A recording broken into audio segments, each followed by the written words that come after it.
کوئی سنوائی نہیں ہوگی۔ وہ کہیں گے کیا تمہارے رسول تمہارے پاس واضح دلائل لے کر نہیں آئے تھے؟ وہ کہیں گے کیوں نہیں؟ وہ جواب دیں گے پس تم ہی دعا کرو، اور کافروں کی دعا تو اکارت ہی جانے والی ہے۔ فرشتے کیا کہیں گے؟ ہم تو عذاب پہ مقرر ہیں۔ اور دوسری جگہ یہ بھی آتا ہے کہ مالک یعنی جو جہنم کا دربان ہوگا اس کو پکار کے کہیں گے تم ہماری سفارش کرو، یعنی دعا کرو۔ تو وہ کیا جواب دے گا؟ انکم ماکثون، ادھر ہی رہنا، یہی تمہاری جگہ ہے، ادھر سے نہیں نکل سکتے۔ یعنی کوئی ان کی فریاد ہی نہیں سنے گا، کوئی ان کی آہ پکار ہی نہیں سنے گا، اور وہ اللہ تعالیٰ سے بھی جہنم سے نکلنے کی دعا کریں گے، ربنا اخرجنا منہا فإن عدنا فإنا ظالمون۔ تو اگر ہم پھر ایسا کریں تو ہم ظالم ہوں گے۔ لیکن اللہ سبحانہ وتعالیٰ کیا فرمائیں؟ قال اخسؤوا فیہا ولا تکلمون، اسی میں دھتکارے ہوئے پڑے رہو، مجھ سے بات بھی نہ کرو، یہاں سے کوئی نہیں نکل سکتا۔ تو پھر اس وقت کیا حال ہوگا؟ اس کے برعکس انا لننصر رسلنا والذین آمنوا فی الحیاۃ الدنیا ویوم یقوم الاشہاد، بے شک ہم اپنے رسولوں کی اور ان لوگوں کی ضرور مدد کرتے ہیں جو ایمان لائے دنیا کی زندگی میں، اور اس دن بھی جب گواہ کھڑے ہوں گے۔ یوم الاشہاد سے مراد قیامت کا دن ہے۔ اس صورت میں قیامت کے بہت سے نام پتہ چل رہے ہیں۔ یوم یقوم الاشہاد تو گویا یوم الاشہاد ہے، اور اس کی وجہ کیا ہے کہ اس دن انبیاء، فرشتے، اہل ایمان، زمین، انسان کے اعضاء، یہ سب انسان کے یا تو حق میں گواہی دیں گے یا اس کے خلاف گواہی دیں گے۔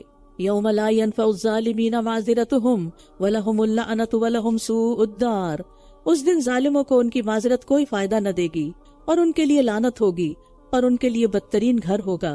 اور ظالموں سے مراد یہاں مشرک ہیں کہ قیامت کے دن ان کا کوئی عذر بہانہ انہیں فائدہ نہ دے گا، اور دوسری طرف جو اہل ایمان ہوں گے اللہ سبحانہ وتعالیٰ اس دن ان کو ہر تکلیف سے بچا لے گا۔ وَلَقَدْ آتَيْنَا مُوسَى الْهُدَى وَأَوْرَثْنَا بَنِي إِسْرَائِيلَ الْكِتَابَ، اور بلا شبہ موسیٰ کو ہم نے ہدایت دی اور بنی اسرائیل کو ہم نے کتاب کا وارث بنا دیا۔ ہدایت سے مراد اس میں نبوت، معجزات، تورات اور ہر مشکل میں رہنمائی، یہ سب چیزیں آ جاتی ہیں۔ وہ عقل والوں کے لیے ہدایت اور نصیحت تھی، ہدم و ذکرا، یعنی تورات ان کی رہنمائی بھی کرتی اور بھولی ہوئی چیزیں یاد بھی کرواتی۔ یہی چیز قرآن کرتا ہے، ہمیں رہنمائی بھی ملتی ہے قرآن سے، اور جو چیزیں ہمیں یاد نہیں رہتی کرنے والی وہ یاد دہانی کرا دیتی، اور پھر ہم دوبارہ سے فریش ہو جاتے ہیں کہ ہاں یہ بھی کرنا ہے، یہ بھی کرنا ہے، اور نئی چیزیں ہمارے عمل میں داخل ہو جاتی ہیں۔ کن چیزوں کو ہم سب سے زیادہ بھولے ہوئے ہوتے ہیں؟ آخرت، موت، قبر، جنت و جہنم کے مناظر، تو یہ ان سب کی یاد دہانی کراتی ہے۔ دیکھیے یہ جو موت ہے نا ایک بہت بڑی حقیقت ہے۔ ابھی چونکہ ریسنٹلی بھائی کی موت کی وجہ سے ایک ایکسپیرینس ہوا ہے اور بہت سی چیزوں پہ مجھے غور و فکر کرنے کا موقع ملا ہے، تو آج صبح ہی سوچ رہی تھی کہ انسان دنیا کے جو بھی اس کے پروگرام ہوتے ہیں، چاہے شادی کا پروگرام ہو، چاہے جاب ہو، کسی اور شہر موو ہونا ہو، کسی ملک میں جانا ہو، ٹریولنگ ہو، عید ہو، رمضان ہو، ان سب کے لیے تیاری کرتا ہے نا، ویل ان ٹائم پریپیئر کرتا ہے، پہلے سے تیاری کرتا ہے۔ لیکن عام طور پر ہم موت کے لیے تیاری نہیں کرتے کہ مرنے کے بعد کیا کیا کام کرنے ہیں۔ ہم میں سے کس کے پاس لسٹ لکھی ہوئی ہے؟ کس نے وصیت کی ہوئی ہے کہ مجھے غسل کون دے، کفن کہاں ہوگا؟ موت تو کسی وقت بھی آ سکتی، کسی پر بھی آ سکتی۔ کیا ہم اس کی اتنی تیاری کرتے ہیں؟ تو میں سوچ رہی تھی کہ ہمارے معاشرے میں شادیوں پر کتنی تیاریاں ہوتی، مہینوں کیا سالوں تیاریاں ہوتی، پہلے سے ہی انسان بہت کچھ خرید کے رکھ رہا ہوتا ہے۔ بعض کلچرز میں تو بچپن سے ہی بچیوں کی شادیوں کے لیے جہیز تیار کرنا شروع کر دیا جاتا ہے۔ پہلے ہوتی تھی نا لوہے کی بڑی بڑی پیٹیاں لوگوں کے گھر میں، تو وہ پیٹیاں کبھی کھلتی بڑی فیسینیشن ہوتی تھی، کیا رکھا ہوا اس میں، وہ کہ یہ فلاں کا جہیز ہے، یہ فلاں کا جہیز ہے، سالوں سال تیاریاں۔ لیکن گھر میں کفن نام کی کوئی چیز نہیں رکھی ہوتی۔ اگر کسی آکورڈ ٹائم پہ، کسی ہڑتال کے دن، کسی سنو ڈے پہ یا کسی وجہ سے کوئی ایسا معاملہ پیش آ گیا تو کیا ہوگا؟ یعنی ہر جگہ مسجدوں میں تو کفن نہیں ملتے جہاں مغسلہ ہوتے ہیں، لوگوں کو خود ہی تیار کر کے رکھنے ہوتے ہیں۔ پھر قبر کہاں کھودی جائے گی؟ قبر کھودنے کے لیے کس کو کانٹیکٹ کیا جائے گا؟ کون کون جنازہ اٹھائے گا؟ اس کی اطلاع کیسے دی جائے گی؟ اور پھر کون جو ہے وہ دفنانے کے لیے آگے ہوگا؟ کیونکہ ہر ایک کی یہ ہمت بھی نہیں ہوتی۔ جی انشاءاللہ تعالیٰ ایک سیمینار ہونے والا ہے الوداع کے اندر، اس کے اندر اس طرح کی ساری گائیڈنس دی جائے گی، تو کوشش کریں کہ اس کو اٹینڈ کریں تاکہ آخرت کی تیاری بھی ہم سب کر سکیں۔ بس آپ صبر کیجئے، بے شک اللہ کا وعدہ سچا ہے، اور اپنے گناہ کی بخشش طلب کیجئے، اور پچھلے اور اگلے پہر اپنے رب کی حمد کے ساتھ تسبیح کیجئے۔ رسول اللہ صلی اللہ علیہ وسلم اور امت کو استغفار کا حکم دیا جا رہا ہے۔ آپ ایک دن میں 70 سے زیادہ بار استغفار کرتے تھے۔ معمولی چیزوں پر بھی استغفار کرنا چاہیے، اور صبح و شام اللہ کی تسبیح اور حمد کرنی چاہیے۔ بے شک جو لوگ اللہ کی آیات میں بغیر کسی دلیل کے جھگڑتے ہیں جو ان کے پاس آئی ہو، ان کے سینوں میں محض ایک بڑائی ہے جس کو وہ پہنچنے والے نہیں۔ بس آپ اللہ کی پناہ طلب کیجئے، وہی خوب سننے والا، خوب دیکھنے والا ہے۔ یعنی دشمن کی پوشیدہ چالوں سے اللہ کی پناہ مانگنی چاہیے۔ اور ہر طرح کے نقصان سے بچانے والا بھی اللہ ہی ہوتا ہے۔ یقیناً آسمانوں اور زمین کا پیدا کرنا انسانوں کو پیدا کرنے سے زیادہ بڑا کام ہے، لیکن اکثر لوگ علم نہیں رکھتے، اور اندھا اور دیکھنے والا برابر نہیں، اور نہ ہی وہ لوگ جو ایمان لائے اور انہوں نے نیک عمل کیے، اور برائی کرنے والے بھی برابر نہیں ہو سکتے۔ کتنا کم تم نصیحت حاصل کرتے ہو۔ ان الساعۃ لآتیۃ لا ریب فیہا ولکن اکثر الناس لا یؤمنون وقال ربکم ادعونی استجب لکم ان الذین یستکبرون عن عبادتی سیدخلون جہنم داخرین۔ اور تمہارے رب نے فرمایا مجھ سے دعا کرو، میں تمہاری دعا قبول کروں گا، بے شک وہ لوگ جو میری عبادت سے تکبر کرتے ہیں ان قریب وہ ذلیل و خوار ہو کر جہنم میں داخل ہوں گے۔ تو یہاں پر دعا کی اہمیت پتہ چلتی ہے کہ انسان اپنے ہر معاملے میں اپنے رب کی طرف رجوع کرے، اور یہی توحید ہے کہ انسان سب کو چھوڑ کر اللہ کی طرف رجوع کرے، ہر مشکل میں، ہر آسانی میں۔ اور اللہ تعالیٰ کا وعدہ ہے کہ اللہ تعالیٰ دعا قبول کرے گا، یعنی وقال ربکم ادعونی استجب لکم، یہ اللہ تعالیٰ خود وعدہ کر رہے ہیں کہ میں جواب دوں گا، قبول کروں گا۔ ایک اور جگہ پر بھی آتا ہے وَإِذَا سَأَلَكَ عِبَادِي أَنِّي فَإِنِّي قَرِيبٌ أُجِيبُ دَعْوَةَ الدَّاعِ إِذَا دَعَانِ، کہ جب میرے بندے آپ سے میرے بارے میں پوچھتے ہیں تو آپ بتا دیجئے کہ میں قریب ہوں، میں پکارنے والے کی پکار کا جواب دیتا ہوں جب بھی وہ مجھے پکارتا ہے۔ تو اس لیے کبھی بھی انسان کو مایوس نہیں ہونا چاہیے۔ دعا 3 صورتوں میں سے ایک صورت میں ضرور قبول ہوتی ہے، یا تو اللہ تعالیٰ اس کی دعا جلد قبول کر لیتا ہے، یا آخرت میں اس کا ذخیرہ کر لیتا ہے، یا اس سے کوئی برائی ٹال دیتا ہے۔ اور دعا بذات خود ایک عبادت ہے، اسی لیے فرمایا ان الذین یستکبرون عن عبادتی، کہ لوگ جو میری عبادت یعنی دعا سے تکبر کرتے ہیں، نہیں مانگتے کہ اللہ کو تو پتہ ہے خود ہی دے دے گا، بہت دیکھا ہے مانگ کے کچھ نہیں ہوتا، تو اس قسم کی باتیں جو ہیں یہ ناپسندیدہ ہیں۔ اور پھر لوگ اللہ کے علاوہ اوروں کو پکارنے لگتے ہیں، یعنی صرف اللہ کو پکارنا عبادت ہے اور اللہ کے علاوہ دوسروں کو پکارنا شرک ہے۔ اور پھر یہ ہے کہ بندگی کی شرط بھی ہے، یعنی عبادت کی شرط ہے کہ اپنے رب سے مانگا جائے، اور نہ مانگنا ایک طرح کا تکبر اور غرور بھی ہے۔ اور اگر انسان اپنی دنیا نہیں مانگتا تو مغفرت تو مانگتا رہے نا، بخشش تو مانگتا رہے، کیونکہ ہم میں سے ہر ایک کو ہر وقت بخشش کی ضرورت ہوتی ہے۔ اور اگر اللہ تعالیٰ سے مانگنا چھوڑ دیا جائے تو اللہ تعالیٰ ناراض ہو جاتا ہے۔ اللہ الذی جعل لکم اللیل لتسکنوا فیہ والنہار مبصرا، اللہ وہ ہے جس نے تمہارے لیے رات بنائی تاکہ تم اس میں سکون پاؤ، اور دن کو روشن بنایا۔ یقیناً اللہ لوگوں پر بڑا فضل فرمانے والا ہے، لیکن اکثر لوگ شکر ادا نہیں کرتے۔ یعنی دن اور رات اللہ کی نعمتوں میں سے بہت بڑی نعمت ہیں، اور اللہ سبحانہ تعالیٰ نے رات کیوں بنائی؟ سکون کے لیے، اور دن کیوں بنایا؟ کام کے لیے۔ یہ اللہ کا فضل ہے کہ اس نے یہ دونوں چیزیں بنائی۔ اگر صرف دن ہی دن ہوتا تو کیا ہوتا، اور اگر صرف رات ہی رات ہوتی تو کیا ہوتا؟ تو اللہ تعالیٰ فرماتے ہیں کہ یہ لوگوں پر اللہ کا بہت بڑا فضل ہے، لیکن اکثر لوگ اس رات دن کی تبدیلی کا شکر ادا نہیں کرتے۔ تو ہمیں ان نعمتوں پر بھی توجہ کرنی چاہیے اور ان کا بھی شکر ادا کرنا چاہیے۔ اور ان کا شکر کیا ہے کہ جس کام کے لیے رات بنی ہے وہ کام رات میں کیے جائیں، اور جن کاموں کے لیے دن بنا ہے وہ کام دن میں کیے جائیں، کیونکہ ہم نے اللہ تعالیٰ کا ایک یہ جو فطری نظام ہے اس میں خلل ڈال دیا ہے۔ ذالکم اللہ ربکم خالق کل شیء لا الہ الا هو فانا تؤفکون، یہی اللہ تمہارا رب ہے، ہر چیز کا پیدا کرنے والا، اس کے سوا کوئی معبود نہیں، تو کہاں سے تم پھیرے جاتے ہو؟ یعنی تمام دلائل کے باوجود تم کیوں اللہ کی عبادت سے منہ موڑ جاتے ہو؟ اسی طرح وہ لوگ بھی پھیرے جاتے تھے جو اللہ کی آیات کا انکار کرتے تھے۔ اللہ وہ ہے جس نے تمہارے لیے زمین کو قرارگاہ بنایا اور آسمان کو چھت بنایا، اور اسی نے تمہاری صورتیں بنائیں، بس تمہاری صورتیں بہت اچھی بنائیں، اور اسی نے تمہیں پاکیزہ چیزوں سے رزق دیا، وہی اللہ تمہارا رب ہے، بس بہت بابرکت ہے اللہ جو تمام جہانوں کا رب ہے، وہ زندہ ہے، اس کے سوا کوئی معبود نہیں، بس دین کو اسی کے لیے خالص کرتے ہوئے اس کو پکارو۔ تمام تعریفیں اللہ کے لیے ہیں جو تمام جہانوں کا رب ہے، یعنی اللہ تعالیٰ ہمیشہ سے زندہ ہے، ہمیشہ زندہ رہے گا، اس لیے وہی عبادت کے لائق ہے۔ مثلاً اگر کوئی کسی بت کو یا کسی پیغمبر کو خدا بنا لیتے ہیں، معبود بنا لیتے ہیں، تو ان لوگوں کا کیا ہوگا جب وہ اس وقت پیدا ہی نہیں ہوا، اور ان کا کیا ہوگا جو اس کے بعد دنیا میں ہوں گے؟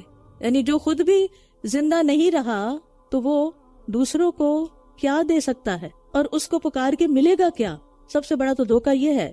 کہہ دیجئے بے شک مجھے تو روک دیا گیا ہے کہ میں ان کی عبادت کروں جنہیں تم اللہ کے سوا پکارتے ہو، جبکہ میرے پاس میرے رب کی طرف سے واضح نشانیاں آ چکی ہیں، اور مجھے حکم دیا گیا ہے کہ میں تمام جہانوں کے رب کا فرما بردار بن جاؤں۔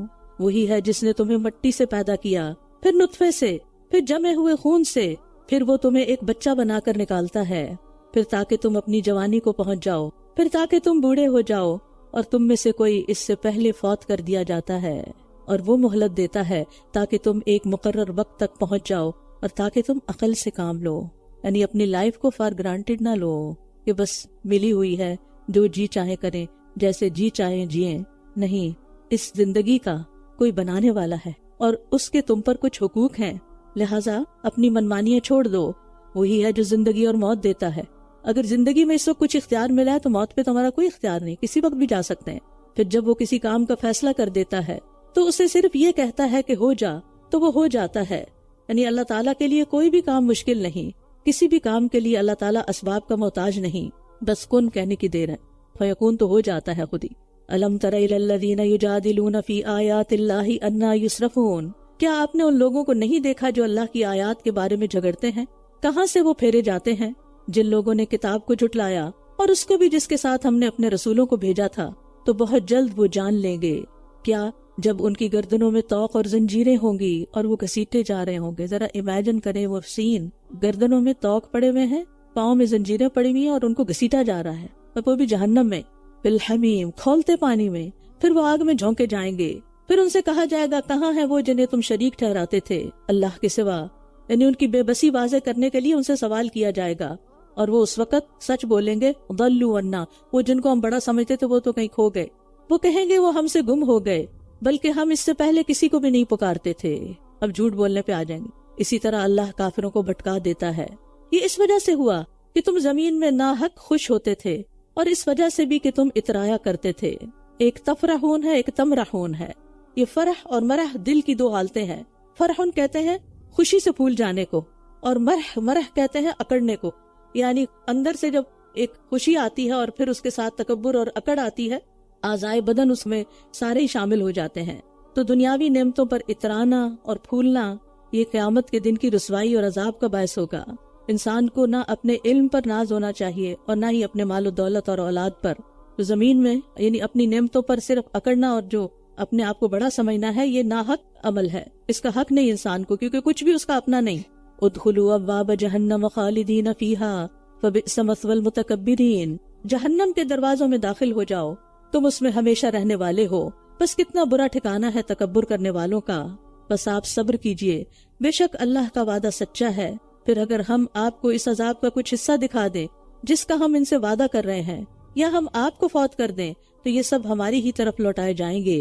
وَلَقَدْ أَرْسَلْنَا رُسُلًا مِّن قَبْلِكَ مِنْهُمْ مَنْ قَصَصْنَا عَلَيْكَ وَمِنْهُمْ مَنْ لَمْ نَقْصُصْ عَلَيْكَ، اور یقیناً آپ سے پہلے بھی ہم نے کئی رسول بھیجے ہیں، ان میں سے کچھ کا حال ہم نے آپ پر بیان کیا، اور ان میں سے کچھ کا حال تو ہم نے آپ پر بیان ہی نہیں کیا۔ اور کسی رسول کے لیے ممکن نہیں کہ وہ اللہ کے اذن کے بغیر کوئی نشانی لے آئے۔ پھر جب اللہ کا حکم آ پہنچا تو حق کے ساتھ فیصلہ کر دیا گیا، اور اہل باطل اس جگہ خسارے میں پڑ گئے۔ اس سے پتہ چلتا ہے کہ دنیا میں بے شمار پیغمبر آئے، کچھ کا ذکر تو ہوا اور کچھ کا تو ذکر ہی نہیں ہوا۔ سبحان اللہ، وہ بھی اللہ کے چنے ہوئے بندے تھے، انہوں نے بھی بڑی بڑی عبادتیں اور ریاضتیں کی، لیکن ان کا کہیں نام بھی کسی کو نہیں پتا۔ کیا اگر ہمیں ان کے نام نہیں پتا یا ان کا مقام نہیں پتا تو اس سے ان کی کوئی ویلیو کم ہو گئی؟ نہیں۔ تو جب ہم کوئی نیکی کا کام کریں تو اس بات کی ہرس چھوڑ دیں کہ کسی کو پتا چل جائے کہ میں کتنی بڑی نیکی کر رہا ہوں۔ یہ انسان کی بہت بڑی کمزوری ہے۔ چھوٹا سا کام کر کے بھی وہ کیا چاہتا ہے، اس کو اکنالج کیا جائے، میں کسی کو بتاؤں تاکہ دوسرا میرا معتقد ہو جائے، میری تعریف کرے۔ تو کسی بھی کام میں اگر ایسا کوئی خیال آئے تو یہ آیت یاد کر لیجئے، منہم من قصصنا علیک ومنہم من لم نقصص علیک۔ کچھ کا ذکر خیر تو ہم نے کر دیا اور کچھ کا ذکر کیا بھی نہیں، لیکن وہ آئے تھے، ان کی ایک حقیقت ہے، اور وہ قیامت کے دن اپنے اجر پائیں گے اپنی اس محنت پر۔ اللہ الذی جعل لکم الانعام لترکبوا منها ومنها تأکلون، اللہ وہ ہے جس نے تمہارے لیے مویشی پیدا کیے تاکہ ان میں سے بعض پر تم سواری کرو اور ان میں سے بعض کو تم کھاتے ہو، اور تمہارے لیے ان میں بہت سے فائدے ہیں، اور تاکہ تم ان پر سوار ہو کر اس حاجت کو پہنچو جو تمہارے سینوں میں ہے، اور ان پر اور کشتیوں پر تم سوار کیے جاتے ہو۔ وَيُرِيكُمْ آيَاتِهِ فَأَيَّ آيَاتِ اللَّهِ تُنْكِرُونَ، اور وہ تمہیں اپنی نشانیاں دکھاتا ہے، بس تم اللہ کی کون کون سی نشانیوں کا انکار کرو گے؟ یعنی نشانیاں جو اللہ کی قدرت پر دلیل ہیں، اس کی وحدانیت پر دلیل ہیں، یہ صرف آفاق میں ہی نہیں، کائنات میں ہی نہیں، خود تمہارے اپنے وجود کے اندر ہیں، تو تم ان کا انکار نہیں کر سکتے۔ یہ اتنی واضح نشانیاں اور اتنی زیادہ ہیں کہ کوئی بھی اس کا انکار نہیں کر سکتا، اور سوال کر کے ضمیر کو جگایا گیا ہے کہ ہوش میں آؤ۔ افلم یسیروا فی الارض فینظروا کیف کان عاقبۃ الذین من قبلہم، کیا یہ زمین میں چلے پھرے نہیں تو یہ دیکھتے کہ ان سے پہلے کے لوگوں کا انجام کیسا ہوا؟ وہ تعداد میں ان سے زیادہ تھے اور قوت اور زمین میں آثار چھوڑنے کے اعتبار سے بھی ان سے بڑھ کر تھے، بس جو کمائی وہ کرتے تھے ان کے کچھ کام نہ آئی۔ گویا دولت کی کثرت، اسباب کی کثرت اللہ کے عذاب سے نہیں بچا سکتی۔ یعنی عام طور پر ہماری توجہ اس میں ہوتی ہے کہ دنیا کا مال، اسباب زیادہ سے زیادہ اکٹھا کر لیں تاکہ ہم ہر طرح کے خطرات سے بچ سکیں، لیکن یہاں یہ بتا دیا گیا کہ دنیا کی چیزیں اللہ کے عذاب سے نہیں بچا سکتی، وہاں بچنے کے لیے کچھ اور ہی چاہیے۔ یعنی دنیا میں جو بڑی بڑی فن تعمیر کے عظیم و شان نمونے ہیں یا فنی مہارتیں ہیں، آرٹ کے بڑے ماسٹر پیس ہیں، یہ دنیا میں تو ان کی قیمت ملینز میں ہو سکتی ہے، لیکن اللہ کے ہاں نہیں کام دیں گے۔ فَلَمَّا جَاءَتْهُمْ رُسُلُهُمْ بِالْبَيِّنَاتِ فَرِحُوا بِمَا عِندَهُمْ مِنَ الْعِلْمِ، تو جب ان کے پاس ان کے رسول واضح دلائل لے کر آئے تو وہ اس علم پر جو ان کے پاس تھا اتراتے رہے، یعنی دنیا کے علم پر اترانے لگے کہ ہم تم سے زیادہ جانتے ہیں، اور انہیں اس چیز نے گھیر لیا جس کا وہ مذاق اڑاتے تھے، یعنی پیغمبروں کی تعلیم کا یا خود پیغمبروں کا۔ تو اس سے کیا پتہ چلتا ہے کہ دنیا کا علم بھی اترانے کے لیے نہیں ہے، وہ حق کو سمجھنے کے لیے فائدہ مند ہونا چاہیے، نہ کہ حق کو جھٹلانے کے کام آنا چاہیے۔ دنیا کا کوئی علم آپ یا آپ کے بچے حاصل کرتے ہیں تو اس لیے حاصل نہیں کرنا چاہیے کہ اس کو پڑھ کے انسان غرور و تکبر کا شکار ہو اور کہ میں بہت پڑھا لکھا ہوں اس لیے مجھے قرآن پڑھنے کی ضرورت نہیں اور ان ہدایات کی ضرورت نہیں۔ اس کی ضرورت سے تو کوئی بھی خالی نہیں، کوئی پڑھا لکھا ہو یا ان پڑھ ہو، سب کی ضرورت ہے یہ، لیکن عموماً لوگ اپنے علم پر اور اپنے غلط عقائد پر اتراتے ہیں، اور اللہ کے علم کے مقابلے میں ان کا علم کیا حیثیت رکھتا ہے۔ اور یہاں پہ جو ہے نا من العلم، العلم تو ہے ہی نہیں ان کے پاس تو من العلم ہے، علم میں سے بھی کچھ حصہ۔ اب دیکھیں دنیا بڑی ہے یا آخرت؟ دنیا میں جتنا بھی کوئی انسان علم حاصل کر لے اس کا علم پھر تھوڑا ہی ہوگا اگر اس کو آخرت کا نہیں پتا، کیونکہ آخرت بڑی ہے، تو جب آخرت کا علم ہی نہیں اس کے پاس تو اس کا علم کتنا ادھورا ہے۔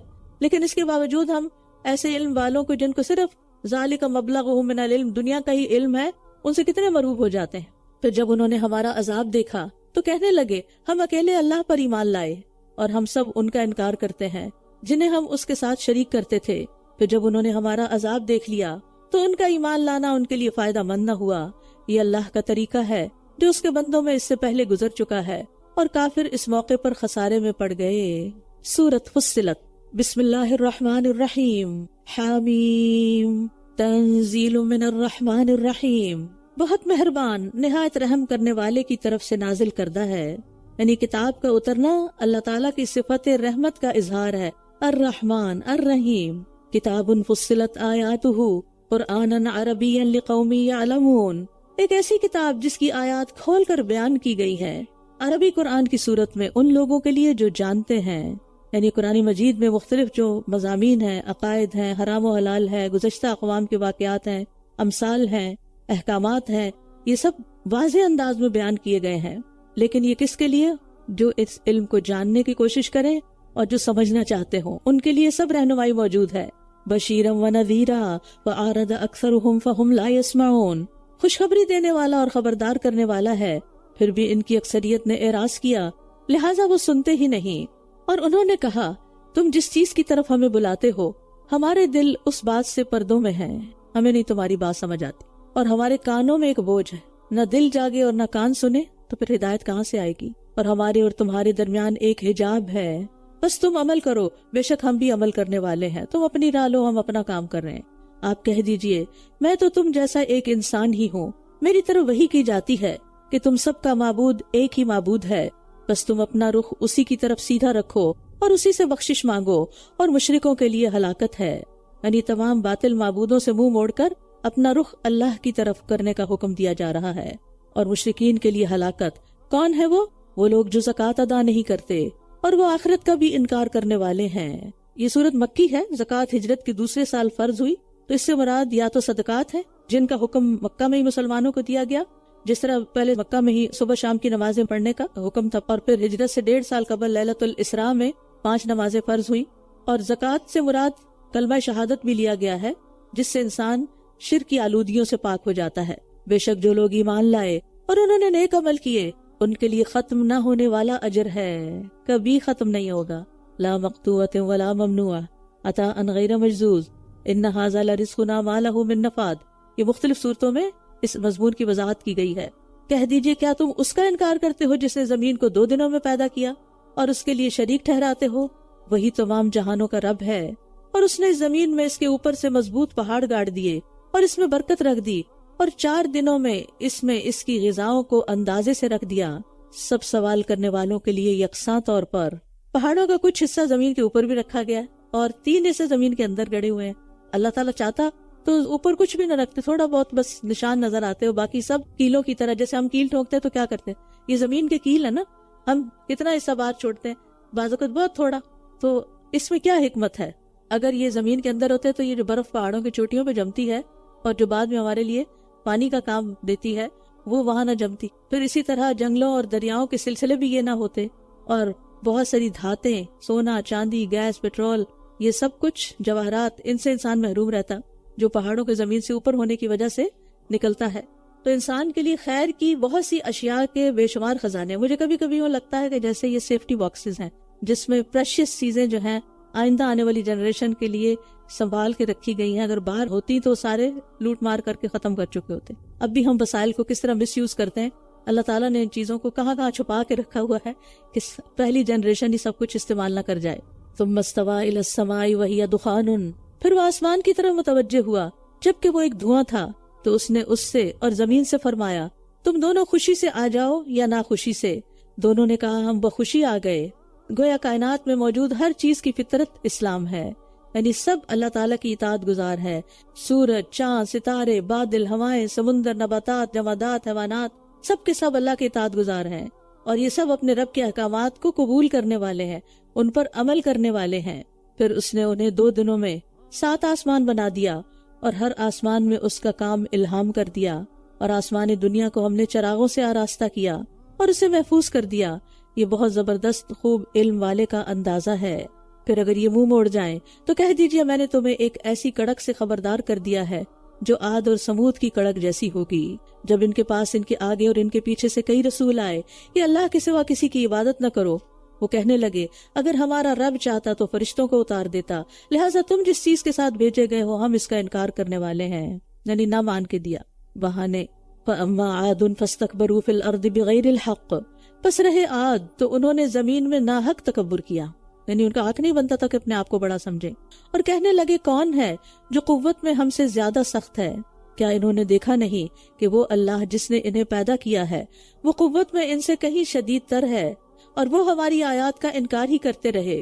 یعنی قوم عاد نے اپنی بڑائی اور تکبر کی وجہ سے حضرت ہود کی بات نہیں مانی علیہ السلام، اور ان کا تکبر کیا تھا کہ ہم ہر طرح کا عذاب ہٹا لیں گے۔ اور آج بھی آپ دیکھیں کہ ملحدین کا دعویٰ کیا ہوتا ہے کہ ہم آسمانی آفات سے نبٹ لیں گے۔ فَأَرْسَلْنَا عَلَيْهِمْ رِيحًا صَرْصَرًا، تو ہم نے سخت نحوست والے دنوں میں ان پر تیز و تند ہوا بھیج دی تاکہ دنیا کی زندگی میں ہم انہیں رسوائی کے عذاب کا مزہ چکھائیں، اور یقیناً آخرت کا عذاب زیادہ رسوا کن ہے اور وہ مدد نہ دیے جائیں گے۔ یعنی تکبر کی وجہ سے دنیا میں بھی رسوائی اور آخرت میں ہمیشہ کی رسوائی ہوگی۔ وَأَمَّا ثَمُودُ فَهَدَيْنَاهُمْ، اور رہے سمود تو ہم نے ان کی سیدھی راہ کی طرف رہنمائی کی، لیکن انہوں نے ہدایت کے مقابلے میں اندھے پن کو پسند کیا، رستہ دیکھنا ہی نہیں چاہا، تو انہیں رسوا کن عذاب کی کڑک نے پکڑ لیا اس کمائی کی وجہ سے جو وہ کیا کرتے تھے۔ یعنی اللہ تعالیٰ نے کسی پہ ظلم نہیں کیا، یہ ان کے اپنے ظلم ہے جو اپنی جانوں پہ کیے اور اس کا نتیجہ اور خمیازہ بھگت رہے ہیں۔ تو یہاں پر آپ دیکھیں ایک طرف ہدا ہے، ایک طرف عما ہے، ہدایت روشنی ہے اور عما اندھا پن ہے۔ یعنی ہر انسان کے لیے ضروری ہے کہ وہ ہدایت کو قبول کرے، ہدایت کو ویلیو کرے، اور اس کے بغیر زندگی اندھے پن کی زندگی ہے۔ اور قوم سمود پر سخت چیخ کا عذاب آیا تھا جس میں بجلی کی کڑک اور شعلہ تھا، اور ہم نے ان لوگوں کو نجات دی جو ایمان لائے اور وہ ڈرتے تھے۔ سبحان اللہ، اللہ کی قدرت دیکھیں کہ اتنے شدید عذاب، زلزلے، خوفناک چیخ اور بجلیاں چمکنے اور گرنے کے باوجود کسی مسلمان کا بال بھی بیکا نہیں ہوا۔ ورنہ چیخ آتی ہے تو اچھے برے سبھی سنتے ہیں نا، بجلی جب کڑکتی ہے تو یہ تھوڑی ہوتا ہے کہ صرف برے لوگ سنے اور نیک لوگ نہ سنے۔ لیکن اس قوم کو جیسے اللہ نے جب بچایا ایمان والوں کو، تو کیسے بچایا کہ وہ کڑک تھی، وہ زلزلہ تھا، وہ سب کچھ تھا، لیکن وہ اس سے نکل گئے، بچ گئے، صحیح سلامت رہے۔ اور جس دن اللہ کے دشمن آگ کی طرف اکٹھے کیے جائیں گے پھر وہ گروہوں میں بانٹ دیے جائیں گے۔ یہ بار بار بات ہو چکی ہے کہ گروہ کس بنیاد پر بنیں گے، لائک مائنڈڈ پیپل کے، یہاں تک کہ جب یہ اس جہنم کے پاس آ جائیں گے تو ان کے کان اور ان کی آنکھیں اور ان کی کھالیں ان کے خلاف اس کی گواہی دیں گے جو وہ کیا کرتے تھے۔ یعنی انسان کے اعضاء اس کے خلاف گواہی دیں گے، اور وہ اپنی کھالوں سے کہیں گے تم نے ہمارے خلاف گواہی کیوں دی؟ وہ کہیں گی ہمیں اس اللہ نے بلوا دیا جس نے ہر چیز کو بلوایا ہے، اور اسی نے تمہیں پہلی بار پیدا کیا، اور اسی کی طرف تم سب لوٹائے جا رہے ہو۔ اور تم گناہ کرتے ہوئے اس بات سے چھپتے نہیں تھے کہ کبھی تمہارے کان اور تمہاری آنکھیں اور تمہاری کھالیں تمہارے خلاف گواہی دیں گی، لیکن تم نے تو یہ گمان کر رکھا تھا کہ بے شک اللہ ان میں سے بہت سے اعمال کو نہیں جانتا جو تم کرتے تھے، اور جو گمان تم نے اپنے رب کے بارے میں کر رکھا تھا اسی نے تمہیں ہلاک کر دیا، بس تم خسارہ پانے والوں میں سے ہو گئے۔ یہ اللہ کے علم سے بے خوف ہونے کا نتیجہ ہے۔ گمراہی کے اسباب میں سے سب سے برا سبب گمان کے پیچھے چلنا، خیال کے پیچھے چل، میرا خیال ہے کہ یہ صحیح ہے، میرا خیال ہے میں ٹھیک ہی کر رہی ہوں۔ بھئی دلیل لاؤ، خیال نہیں، خیال غلط بھی ہو سکتا ہے۔ اور مشرکین کی اصل گمراہی کی وجہ بھی یہی تھی، إِن يَتَّبِعُونَ إِلَّا الظَّنَّ يَظُنُّونَ بِاللَّهِ غَيْرَ الْحَقِّ ظَنَّ الْجَاهِلِيَّةِ فَإِن يَصْبِرُوا فَالنَّارُ مَثْوًى لَهُمْ۔ پھر اگر یہ صبر کریں تو بھی آگ ہی ان کا ٹھکانہ ہے، اور اگر یہ معافی طلب کریں تو یہ عذر قبول کیے جانے والوں میں سے نہ ہوں گے۔ دنیا میں صبر کرنے کی وجہ سے مصیبتیں ٹل جاتی ہیں، آسان ہو جاتی ہیں۔ آخرت میں صبر کرنے یا منتیں کرنے کا کوئی فائدہ نہ ہوگا، نہ صبر کام آئے گا، نہ فریادیں کام آئیں گی، نہ رونا دھونا۔ استغفر اللہ، اللہ بچائے۔ اور ہم نے ان کے لیے کچھ ایسے ساتھی مقرر کر دیے جنہوں نے ان کے اگلے پچھلے اعمال ان کے لیے خوشنما بنا دیے، لہٰذا ان پر بھی ان سے پہلے جنوں انس کی گزری ہوئی امتوں کی طرح عذاب کی بات سچ ہو گئی کہ بے شک وہ خسارہ پانے والوں میں سے ہیں۔ یہ بھی اللہ کی سنت ہے، برے انسانوں کو برے ساتھی مل جاتے ہیں جو انہیں سبز باغ دکھاتے ہیں اور پھر سب لے ڈوبتے ہیں، اور ان کے اعمال انہیں خوشنما بنا کے دکھاتے ہیں۔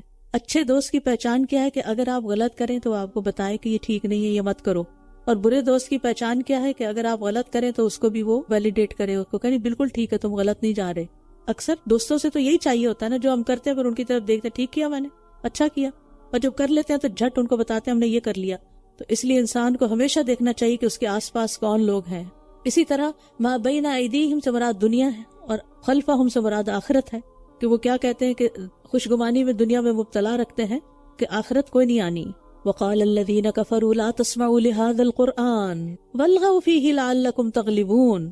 اور جن لوگوں نے کفر کیا کہنے لگے کہ اس قرآن کو نہ سنو اور اس کی تلاوت کے وقت شور و غل مچاؤ، شاید کہ تم غالب آ جاؤ۔ کفار قرآن کی تاثیر سے واقف تھے کہ جو شخص خالی ذہن ہو کے اس کو سنے گا اس کے دل پہ اثر کرے گا، کیونکہ اللہ کا کلام ہے نا، اور اللہ نے اپنے بندوں کو پیدا کیا، اور ان کی نفسیات سے کون اللہ سے بڑھ کر واقف ہو سکتا ہے کہ بندوں کے دلوں پہ کیا چیز اثر کرے گی۔ تو وہ کہتے تھے شور مچاؤ، ہمیں کیا حکم ہے، ہم کیا کریں، خاموشی سے سنیں، چپ رہیں۔ لیکن افسوس یہ کہ ہم تلاوت لگی ہوتی اور باتیں بھی کر رہے ہوتے ہیں، شور مچا رہے ہوتے ساتھ۔ تو قرآن سنتے وقت شور کرنے کی مذمت ہے۔ وہ شور کیوں مچانا چاہتے تھے؟ تاکہ سننے والوں کو قرآن صحیح سمجھ ہی نہ آئے۔ بس یقیناً ہم ان لوگوں کو جنہوں نے کفر کیا شدید عذاب کا مزہ چکھائیں گے، اور ہم انہیں ان برے اعمال کا جو وہ کیا کرتے تھے ضرور بدلہ دیں گے۔ سوچئے معمولی عذاب چکھنا اتنا شدید ہوگا تو پورا عذاب کتنا سخت ہوگا۔ اللہ کے دشمنوں کی سزا یہی آگ ہے جس میں ان کے لیے ہمیشگی کا گھر ہے، یہ اس کا بدلہ ہے جو یہ ہماری آیات کا انکار کرتے تھے۔ اور جن لوگوں نے کفر کیا کہیں گے اے ہمارے رب تو ہمیں جنوں اور انسانوں میں سے وہ دونوں دکھا جنہوں نے ہمیں بھٹکایا تھا، ہم انہیں اپنے قدموں کے نیچے روندیں تاکہ وہ سب نچلوں سے ہو جائیں۔ یعنی جہنم میں جانے کے بعد کفار یہ بات کہیں گے کہ جنہوں نے ہمیں گمراہ کیا ذرا ہمیں دکھائیں، ہم ان کو اپنے پاؤں کے نیچے لتاڑیں۔ یعنی اتنا غصہ ہوگا ان پر۔ ان الذین قالوا ربنا اللہ ثم استقاموا تتنزل علیہم الملائکۃ الا تخافوا ولا تحزنوا وابشروا بالجنۃ التی کنتم توعدون۔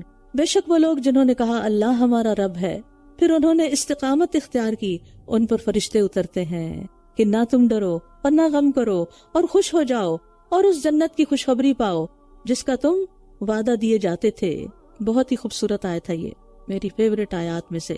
مختصر سا جملہ ہے، ربنا اللہ، ہمارا رب بس اللہ ہے۔ لیکن جب کوئی شخص اللہ کو رب مان لیتا ہے نا تو گویا بہت بڑا خزانہ سمیٹ لیتا ہے۔ اس کی زندگی میں ایک ایسی ہستی داخل ہو جاتی ہے کہ جس کی پہچان کے بعد کوئی غم نہیں رہتا، کوئی دکھ نہیں رہتا، کوئی خوف نہیں رہتا۔ وہ ہر مشکل میں اس کو تھام لیتا ہے کہ رب ہے نا، میرا کوئی ہے، وہ میری ٹیک کیئر کرے گا، مجھے پیدا کرنے والا، مجھے رزق دینے والا، میری عاقبت سنوارنے والا۔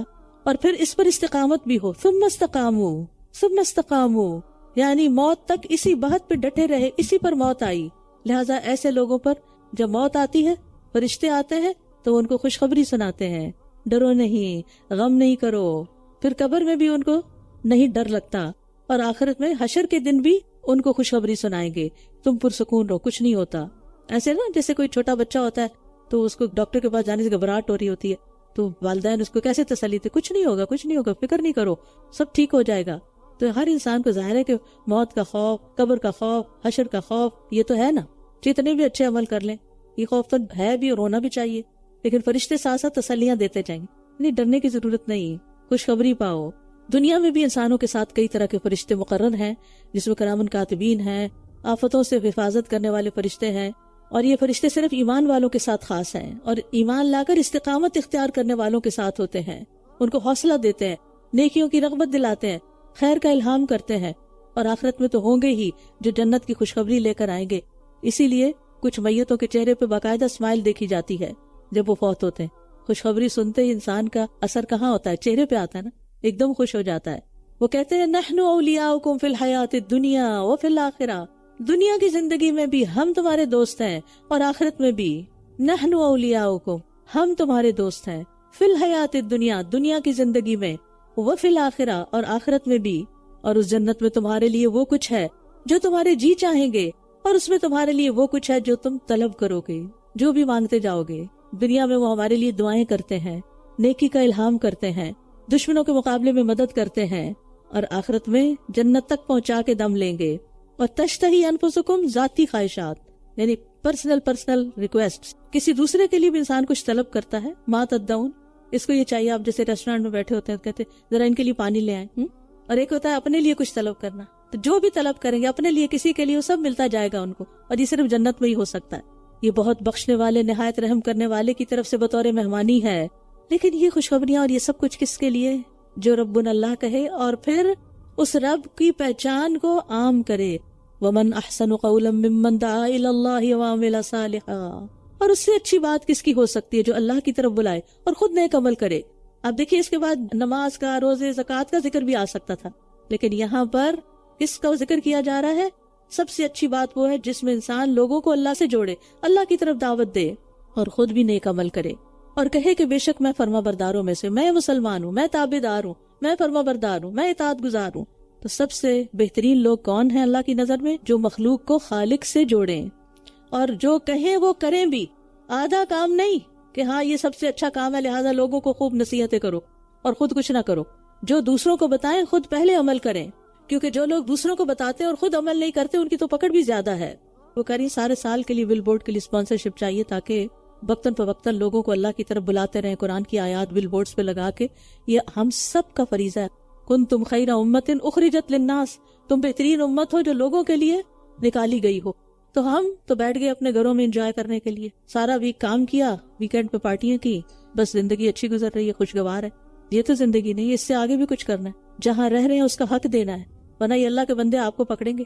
تو اگر ہم کچھ نہیں کر سکتے، کچھ نہیں ہم سے ہوتا کہ ہم جا کے کسی کو کوئی اچھی بات بتائیں، کیونکہ ہم بڑے مصروف لوگ ہیں، ہمارے بہت کام ہے، تو کم از کم جو مال ہے اسی میں سے کچھ حصہ ڈالیں تاکہ جو لوگ یہ کام کر رہے ہیں ان کو سپورٹ کریں، وہ آگے بڑھیں، وہ کچھ خیر پھیلائیں. وہ آتا ہے نا وَلْتَكُن مِّنكُمْ أُمَّةٌ يَدْعُونَ إِلَى الْخَيْرِ وَيَأْمُرُونَ بِالْمَعْرُوفِ وَيَنْهَوْنَ عَنِ الْمُنكَرِ وَأُولَٰئِكَ هُمُ الْمُفْلِحُونَ. اور لازم ہے کہ تم میں سے ایسے لوگ ہوں جو نیکی کی طرف دعوت دیں، لازم ہے کہ ایسے لوگ ہوں اور اچھے کام کا حکم دیں اور برائی سے منع کریں. یہی لوگ فلاح پانے والے ہیں. کامیاب ہونا چاہتے ہیں تو یہ کام کرنا ہوگا، خود کریں یا کسی کو مدد دیں. اور ایک بندے کی ہدایت کا کتنا بڑا اجر ہے، 100 سرخ قیمتی اونٹوں سے بھی زیادہ بڑی دولت ہے. وَلَا تَسْتَوِي الْحَسَنَةُ وَلَا السَّيِّئَةُ. اور نیکی اور بدی برابر نہیں ہو سکتی. بدی کو اس طریقے سے دور کیجیے جو بہترین ہو. تو اچانک وہ شخص کہ آپ کے اور اس کے درمیان عداوت ہے، ایسا ہوگا گویا کہ وہ نہایت گہرا دوست. دشمن بھی دوست بن جائیں گے اگر آپ صبر سے کام لیں اور دوسروں کی زیادتیوں کو معاف کر دیا کریں، برائی کا جواب اچھے طریقے سے دیں. کبھی بہت بڑی نیکی یہی ہوتی ہے کہ کسی سے اچھی بات اچھے لہجے میں کی جائے، کیونکہ بعض اوقات ہمارا لہجہ ہی بڑا اکھڑ ہوتا ہے اور ہم چڑھائی کر رہے ہوتے ہیں دوسرے پر، یا دوسرے کو ایسے نصیحتوں کے تیر پھینک رہے ہوتے ہیں کہ چپتا جائے اس کو. تو اچھی چیز اچھے برتن میں پیش کی جائے تو ہی اچھی لگتی ہے یا نہیں؟ لیکن ہم اکثر پلاسٹک کے ڈبوں میں ہی پیش کرتے ہیں، تو وہ ڈبہ دیکھتے ہی لگتا ہے جیسے کوئی بس ایسی چیز ہے. آپ کے گھر مہمان آتے ہیں تو آپ کیسے پیش کرتے ہیں؟ خاص برتنوں میں. تو اچھی بات کتنی بھی اچھی ہو، اس کو اچھے انداز میں اگر آپ نہیں پیش کریں گے تو اچھی نہیں رہے گی، وہ الٹی پڑے گی. اور کبھی خوش اخلاقی کے ساتھ معاملہ کرنا، کچھ نہیں کہہ رہے، صرف اچھا اخلاق برت رہے ہیں، مددگار ہیں، ہیلپ فل ہیں دوسروں کے لیے، تو پھر وہ بھی اس مشن کو آگے بڑھانے میں مددگار ہے۔ یعنی آپ کسی ایسی جگہ پر کام کرتے ہیں جہاں آپ کے آس پاس سب نان مسلمز ہیں، لیکن آپ کا رویہ ان کے ساتھ بہت اچھا ہے، آپ اپنا کام وقت پر کرتے ہیں، دوسروں کے لیے مددگار ہیں، تو صرف آپ کا یہ رویہ اور سلوک دوسروں کو اسلام سے متعارف کرا دے گا۔ آپ نے ایک لفظ نہیں بولا، یوسف علیہ السلام کو کیا کہا ان کی قید خانے کے ساتھیوں نے، انا نراک من المحسنین، کیا ہمارے حق میں بھی کوئی گواہی دے گا کہ انا نراک من المحسنین، کہ ہم آپ کو محسنین میں سے دیکھتے ہیں؟ ہم تو کہتے ہیں میں ہی کیوں، وما یلقاها الا الذین صبروا وما یلقاها الا ذو حظ عظیم۔ اور یہ چیز صرف ان کو دی جاتی ہے جنہوں نے صبر کیا، اور یہ چیز اسی کو دی جاتی ہے جو بڑے نصیبے والا ہو۔ یعنی برائی کا جواب اچھے طریقے سے دینے کی توفیق کسے ملتی ہے؟ جنہوں نے پہلے سے ہی صبر کی عادت اپنائی ہوئی ہوتی ہے، ورنہ تو تھوڑی سی آپ کی کوئی بات نہ مانے تو آپ الجھنے اور بحث کرنے لگ جاتے ہیں۔ اس سے پرہیز کرنا، ورنہ سارا کھیل بگڑ جائے گا اگر آپ نے بحث شروع کر دی۔ اور یہ خوبی کہ برائی کا جواب اچھے طریقے سے دیں صرف انہی لوگوں کو عطا کی جاتی جو بڑے نصیب والے ہیں، جنہوں نے بڑی بڑی کمائیاں کرنی ہیں۔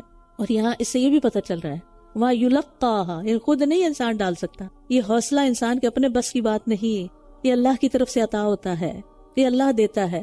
لہٰذا اللہ سے کام کرنے کی توفیق بھی مانگیے اور اس کو احسن طریقے سے کرنے کی بھی۔ اور اگر شیطان کی طرف سے آپ کو کوئی وسوسہ آئے تو اللہ کی پناہ مانگ لیجئے، بے شک وہ خوب سننے والا، خوب جاننے والا ہے۔ یعنی شیطان کو برا بھلا کہنے کی بجائے کیا کرے؟ برے لفظ انسان زبان سے نکالتا ہے نا، اپنی زبان گندی ہوتی ہے نا، تو شیطان کو گالیاں دینے کی بجائے کیا کرے؟ اعوذ باللہ۔ آپ جب حج پہ جاتے ہیں، کنگریاں مارتے ہیں، تو یہ تھوڑی کہتے ہیں شیطان تیرا ناس ہو، تیرا برا ہو، اور کچھ لوگ تو واقعی یہ کر رہے ہوتے ہیں اور جوتے مار رہے ہوتے ہیں اور بوتلیں پھینک رہے ہوتے ہیں اور پولوشن پھیلا رہے ہوتے ہیں، تو اس سے شیطان اور ہنس رہا ہوتا ہے کہ یہاں آ کر بھی انہوں نے اپنی بری عادتیں نہیں چھوڑی، اپنا غیظ و غضب اور غصہ۔ تو ہمیں کیا سکھائے گا؟ بسم اللہ اللہ اکبر، اس وقت بھی اللہ کا نام بلند کرنا ہے۔ رسول اللہ صلی اللہ علیہ وسلم نے فرمایا تم شیطان کو برا بھلا مت کہو اور اس کے شر سے اللہ کی پناہ طلب کرو، یہ کرنے کا کام۔ اور رات اور دن اور سورج اور چاند اس کی نشانیوں میں سے ہے، تم سورج اور چاند کو سجدہ نہ کرو بلکہ اللہ ہی کو سجدہ کرو جس نے انہیں پیدا کیا ہے، اگر تم واقعی اسی کی عبادت کرتے ہو۔ مخلوق کو سجدہ کرنا حرام ہے، پھر بھی اگر یہ تکبر کریں تو وہ فرشتے جو آپ کے رب کے نزدیک ہیں وہ رات اور دن اس کی تسبیح کرتے ہیں اور وہ اکتاتے بھی نہیں ہیں۔ اور اس کی نشانیوں میں سے یہ بھی ہے کہ آپ زمین کو دبی ہوئی دیکھتے ہیں، پھر جب ہم اس پر پانی اتارتے ہیں تو وہ تر و تازہ ہو جاتی ہے اور ابھر آتی ہے۔ بے شک وہ جس نے اسے زندہ کیا مردوں کو ضرور زندہ کرنے والا ہے، بے شک وہ ہر چیز پر خوب قدرت رکھنے والا ہے۔ بے شک جو لوگ ہماری آیات میں کجی کرتے ہیں وہ ہم سے چھپ نہیں سکتے، یعنی آیات کو غلط معنی پہناتے ہیں اور ان کا سیدھا سادہ مطلب لینے کی بجائے غیر متعلق باتیں اس سے کرتے ہیں، وہ ہم سے چھپ نہیں سکتے۔ کیا پھر وہ شخص جو آگ میں ڈالا جائے بہتر ہے یا وہ جو قیامت کے دن امن کی حالت میں آئے؟ اللہم اجعلنا منہ۔ تم جو چاہو عمل کرو، بے شک جو کچھ تم کرتے ہو وہ اسے خوب دیکھنے والا ہے۔ بے شک وہ لوگ جنہوں نے اس ذکر کا انکار کیا جبکہ یہ ان کے پاس آ چکا تو انہوں نے یقیناً نقصان اٹھایا، اور یقیناً یہ ایک زبردست کتاب ہے۔ باطل اس کے پاس نہ اس کے سامنے سے آ سکتا نہ پیچھے سے، اس میں کچھ ایڈ نہیں کیا جا سکتا، نہ اس سے کچھ نکالا جا سکتا ہے، سب پتہ چل جائے گا جو بھی ایسی حرکت کرے گا۔ یہ حکمت والے، بہت تعریف والے کی طرف سے نازل کرتا ہے۔ آپ سے وہی کہا جا رہا ہے جو آپ سے پہلے رسولوں سے کہا گیا تھا، بے شک آپ کا رب بخشش والا ہے، دردناک سزا دینے والا بھی ہے۔ نبی صلی اللہ علیہ وسلم کو تسلی دی جا رہی ہے کہ اگر آپ پر لوگ باتیں بناتے ہیں تو یہ باتیں پہلے بھی بنائی گئی ہیں، تمام رسولوں نے یہ سن کے صبر کیا، آپ بھی صبر سے کام لیجئے۔ ایمان کی توفیق تو اللہ دیتا ہے، جسے دے گا وہ قبول کر لے گا۔ وَلَوْ جَعَلْنَاهُ قُرْآنًا أَعْجَمِيًّا، اور اگر ہم اسے اجمی قرآن بناتے تو ضرور وہ کہتے کہ اس کی آیات کھول کر کیوں بیان نہیں کی گئیں؟ کیا کلام اجمی زبان اور رسول عربی؟ کہہ دیجئے یہ ہدایت اور شفا ہے ان کے لیے جو ایمان لائے، اور جو ایمان نہیں لاتے ان کے کانوں میں بوجھ ہے اور یہ ان کے حق میں اندھا پن ہے۔ یہی لوگ ہیں جو دور کی جگہ سے پکارے جاتے ہیں۔ اصل میں کفار نے یہ طے کر لیا تھا کہ نہ یہ خود سنیں گے نہ کسی کو سننے دیں گے، تو ان کی جو ہٹ دھرمی تھی اور تعصب تھا اس نے انہیں قرآن سے فائدہ اٹھانے سے روک دیا۔ لیکن مومنوں نے جو اس کو قبول کیا تو یہ ان کے لیے شفا بن گیا، اور یہ قرآن صرف اہل ایمان کے لیے ہی شفا ہے۔ ظالم تو اس سے فائدہ نہیں اٹھاتے، نہ اس کو پڑھتے ہیں نہ اس سے ہدایت پاتے ہیں۔ اور یاد رکھیے قرآن ہر بیماری کے لیے شفا ہے، چاہے جسمانی ہو یا ذہنی ہو یا پھر روحانی ہو، لیکن بیماری میں پرہیز بھی ہوتا ہے، یعنی غلط کام چھوڑنے بھی ہوتے ہیں۔ وَلَقَدْ آتَيْنَا مُوسَى الْكِتَابَ، اور یقیناً ہم نے موسیٰ کو کتاب دی تو اس میں اختلاف کیا گیا، اور اگر وہ بات نہ ہوتی جو آپ کے رب کی طرف سے پہلے طے ہو چکی تو ان کے درمیان ضرور فیصلہ کر دیا جاتا، اور بے شک یہ اس کی طرف سے یقیناً بے چین کرنے والے شک میں ہیں۔ نبی صلی اللہ علیہ وسلم کو تسلی دی جا رہی ہے کہ اس سے پہلے تورات نازل کی گئی، لیکن لوگوں نے اس میں اختلاف کیا، اور اگر آج یہ لوگ مخالفت کر رہے ہیں تو آپ پریشان نہ ہوں۔ من عمل صالحا فلنفسہ ومن اساء فعلیہا وما ربک بظلام للعبید، جس نے نیک عمل کیا تو وہ اس کے اپنے ہی لیے ہے، اور جس نے برائی کی تو اس کا وبال اسی پر ہوگا، اور آپ کا رب بندوں پر کچھ بھی ظلم کرنے والا نہیں۔ یہاں نبی صلی اللہ علیہ وسلم اور اہل ایمان کو تسلی دی جا رہی ہے کہ اگر یہ لوگ ایمان نہیں لاتے تو اس کا وبال آپ پہ نہیں پڑے گا، جو نیک عمل کرے گا اس کا فائدہ اسی کو ملے گا، کرنے والے کو ہی، اور جو برا کرے گا اس کا وبال اسی پہ پڑے گا۔ اللہ کسی پہ ظلم نہیں کرتا کہ بدی کوئی کرے اور سزا کسی اور کو دے دی جائے۔ اللہ سبحانہ وتعالی ہمیں صحیح معنوں میں قرآن کو سمجھنے اور اس کو آگے پہنچانے اور پھیلانے کی توفیق عطا فرمائے۔ وآخر دعوانا ان الحمد للہ رب العالمین۔